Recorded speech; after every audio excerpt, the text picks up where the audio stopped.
Hello friends, welcome to daily special.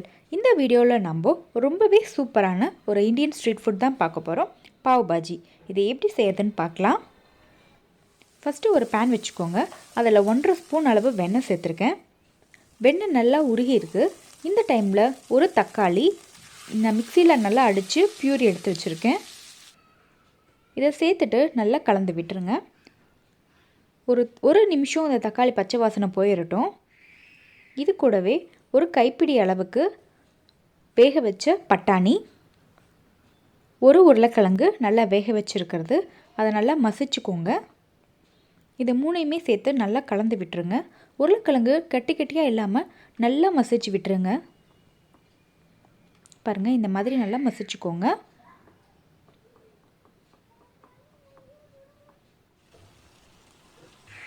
இப்போ இதில் நம்ம மசாலா பொடியெல்லாம் சேர்த்துடலாம்.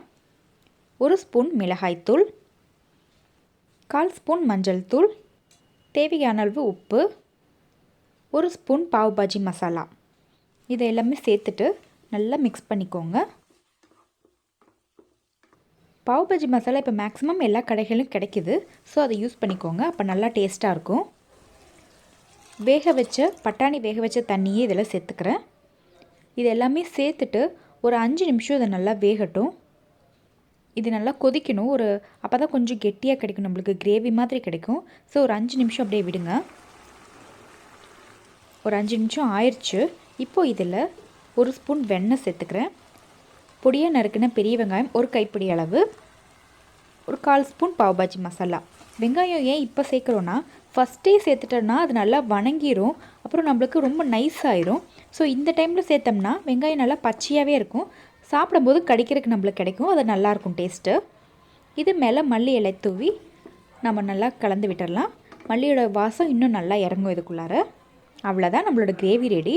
இப்போ பாவ் பிரெட்ஸ் நம்ம டோஸ்ட் பண்ணி எடுத்துடலாம்.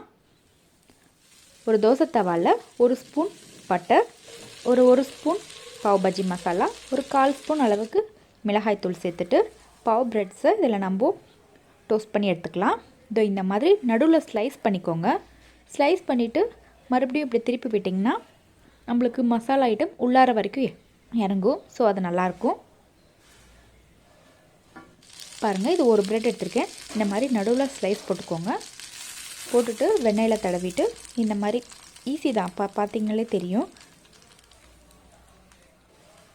அவ்வளோதான், இந்த மாதிரி ஒரு சுற்றிட்டு அதை நம்ம எடுத்துடலாம். இப்போ இதை நம்ம சர்விங் பிளேட்டுக்கு மாற்றிக்கலாம். ரொம்பவே சூப்பர் டேஸ்ட்டான நம்மளுக்கு pav bhaji masala ready and with pav breads. So இதில் சைடில் கொஞ்சம் பெரிய வெங்காயம், தேவைப்பட்டால் லெமன் புழிஞ்சிக்கலாம். அதோட டேஸ்ட் இன்னும் சூப்பராக இருக்கும். ஸோ எல்லாருமே ஒரு நாளைக்கு ஸ்நாக்ஸ் மாதிரி செஞ்சு பாருங்கள். ரொம்பவே சூப்பர் டேஸ்ட்டாக இருக்கும். செஞ்சு பார்த்துட்டு எப்படி இருந்ததுன்னு எனக்கு கமெண்ட் பண்ணுங்கள். என்னோடய சேனலை இன்னும் சப்ஸ்கிரைப் பண்ணாதவங்க மறக்காமல் சப்ஸ்கிரைப் பண்ணுங்கள். தேங்க்யூ.